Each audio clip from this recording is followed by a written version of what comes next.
Hi friends, Assalamu alaikum. Welcome back to my channel THAHI'S Bake World. ഇന്ന് ഞാൻ വന്നിട്ടുള്ളത് baking ചെയ്യുമ്പോൾ ശ്രദ്ധിക്കേണ്ട കുറച്ച് ടിപ്സുകളുമായിട്ടാണ്. ഇത് പുതുതായിട്ട് ബേക്കിംഗ് തുടങ്ങിയവർക്കും ബേക്കിംഗ് ചെയ്യാൻ ആഗ്രഹിക്കുന്നവർക്കും വളരെ ഉപകാരപ്പെടുമെന്ന് ഞാൻ പ്രതീക്ഷിക്കുന്നു. ബേക്കിംഗ് എന്ന് പറയുമ്പോൾ എല്ലാവരും കൂടുതലായി ചെയ്യാൻ ആഗ്രഹിക്കുന്നത് കേക്കുകളും കുക്കീസുകളൊക്കെയാണല്ലോ. അപ്പോൾ കുറച്ച് കാര്യങ്ങൾ ശ്രദ്ധിക്കുകയാണെങ്കിൽ ഞങ്ങൾക്ക് നല്ല പെർഫെക്റ്റ് ആയിട്ടുള്ള നല്ല ടേസ്റ്റി ആയിട്ടുള്ള കുക്കീസുകളും കേക്കുകളൊക്കെ വീട്ടിൽ തന്നെ തയ്യാറാക്കിയെടുക്കാവുന്നതേ ഉള്ളൂ. അതെന്തൊക്കെയാണെന്ന് നോക്കാം.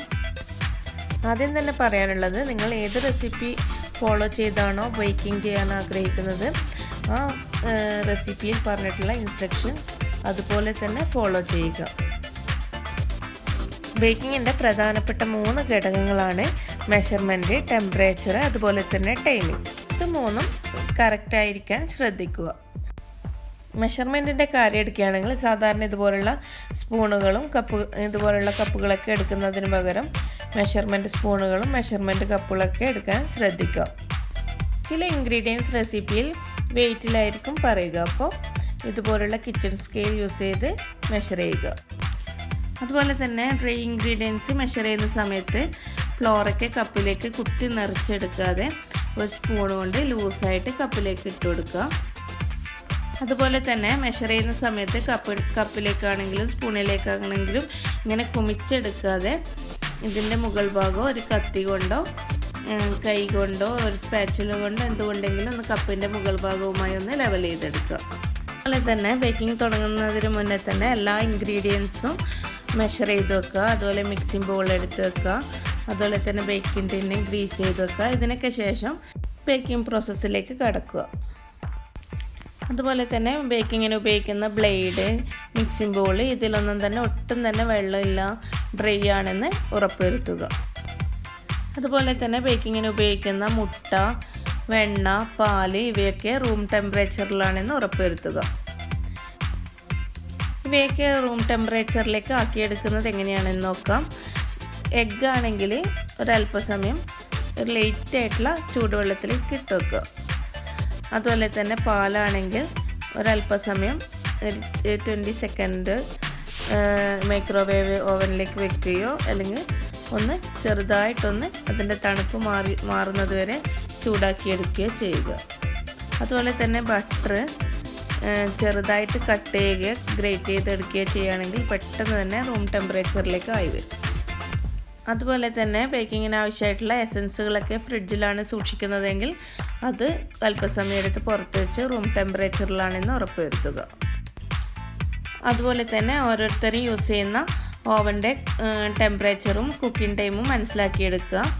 ഓരോ ഓവൻ്റെയും ടെമ്പറേച്ചറിനനുസരിച്ച് കുക്കിംഗ് ടൈമും വ്യത്യസ്തമായിരിക്കും. അതുകൊണ്ട് തന്നെ റെസിപ്പിയിൽ പറഞ്ഞിട്ടുള്ള ടൈമിന് ഒരു 5 മിനിറ്റ് മുന്നേ ഓവൻ ഒന്ന് തുറന്ന് കുക്കായിട്ടുണ്ടോ എന്ന് ഉറപ്പുവരുത്തുക. ഒരു 1-2 തവണ ബേക്ക് ചെയ്യുമ്പോഴേക്കും ഞങ്ങൾക്ക് ഞങ്ങളുടെ ഓവൻ്റെ ടെമ്പറേച്ചറും കുക്കിംഗ് ടൈമൊക്കെ മനസ്സിലാക്കാൻ പറ്റും. അങ്ങനെ മനസ്സിലാക്കിയെടുക്കുക. അതുപോലെ തന്നെ ബേക്ക് ചെയ്യുന്നതിന് ഒരു 10 മിനിറ്റ് മുന്നേ ഓവൻ ഒന്ന് പ്രീ ഹീറ്റ് ചെയ്യാൻ വെക്കുക. അതുപോലെ ബേക്ക് ചെയ്യുന്നതിനിടയിൽ ഇടയ്ക്കിടെ ഓവൻ തുറന്ന് നോക്കുന്നത് ഒഴിവാക്കുക. അങ്ങനെ തുറന്ന് നോക്കുമ്പോൾ ഓവനിലുള്ള ടെമ്പറേച്ചറൊക്കെ പുറത്തു പോകാനും കേക്കിൻ്റെ നടുഭാഗം കുഴിഞ്ഞു പോകാനും സാധ്യതയുണ്ട്. അതുകൊണ്ട് അത് ഒഴിവാക്കുക. അതുപോലെ തന്നെ വെറ്റ് ഇൻഗ്രീഡിയൻസിലേക്ക് ഡ്രൈ ഇൻഗ്രീഡിയൻസ് മിക്സ് ചെയ്യുന്ന സമയത്ത് ഒന്നായി അങ്ങ് ഇട്ട് ഇളക്കി യോജിപ്പിക്കുന്നതിന് പകരം അല്പാൽപമായി ചേർത്ത് ഒരു തടിത്തവി കൊണ്ടോ സിലിക്കോണിൻ്റെ സ്പാച്ചുല കൊണ്ടോ ഒന്ന് ഫോൾഡ് ചെയ്ത് യോജിപ്പിച്ചെടുക്കുക. ബാറ്റർ എപ്പോഴും ലേറ്റ് ആയിരിക്കാൻ ശ്രദ്ധിക്കുക. അപ്പോഴേ കേക്ക് നല്ല ഫ്ലഫി ആയിട്ട് നല്ല സോഫ്റ്റ് ആയിട്ടിരിക്കും. അതുപോലെ തന്നെ എഗ്ഗ് യൂസ് ചെയ്യുന്ന റെസിപ്പി ആണെങ്കിൽ എഗ്ഗ് ബീറ്റ് ചെയ്യുന്ന സമയത്ത് അല്പം വാനില എസൻസ് ചേർക്കുകയാണെങ്കിൽ എഗ്ഗിൻ്റെ മണം മാറിക്കിട്ടും. അതുപോലെ തന്നെ കേക്കിന് ഉപയോഗിക്കുന്ന മൈദ, ബേക്കിംഗ് പൗഡർ, ബേക്കിംഗ് സോഡ ഇവയൊക്കെ പുതിയതായിരിക്കാൻ ശ്രദ്ധിക്കുക. അതുപോലെ തന്നെ കേക്ക് ഉണ്ടാക്കാൻ ഉദ്ദേശിക്കുന്ന കേക്കിൻ്റെ വെയ്റ്റിനനുസരിച്ചിട്ടുള്ള ബേക്കിംഗ് ടിന്ന് ഉപയോഗിക്കുക. ബേക്ക് ചെയ്യാൻ ഉപയോഗിക്കുന്ന ടിന്നിൻ്റെ പകുതി ഭാഗം വരെ മാത്രം ബാറ്റർ ഒഴിച്ചു കൊടുക്കുക. എങ്കിൽ മാത്രമേ കേക്ക് നല്ല പെർഫെക്റ്റ് ആയിട്ട് പൊങ്ങി വരുള്ളൂ. ബേക്ക് ചെയ്യാൻ ഉപയോഗിക്കുന്ന ടിന്ന് ബട്ടർ കൊണ്ട് ഗ്രീസ് ചെയ്ത് അതിലേക്ക് അല്പം മൈദപ്പൊടി തൂക്കിക്കൊടുത്ത് ഒന്ന് ടെസ്റ്റ് ചെയ്തെടുക്കുക.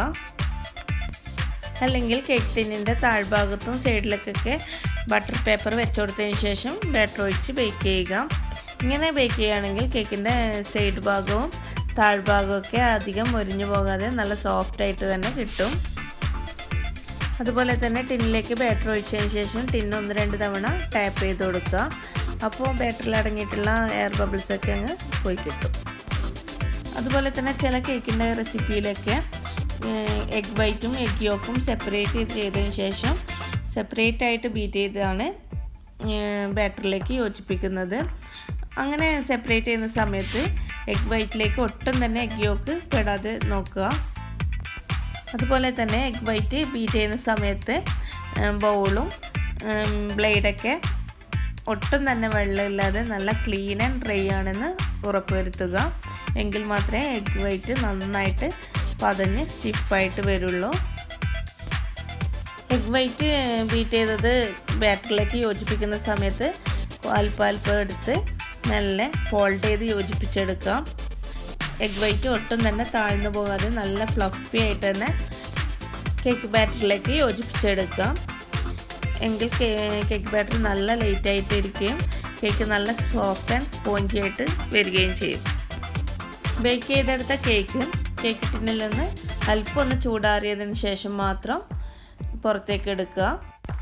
അതിനുശേഷം ചൂടാറുന്നതിന് വേണ്ടി ഒരു വയർ റാക്കിലേക്ക് മാറ്റുക.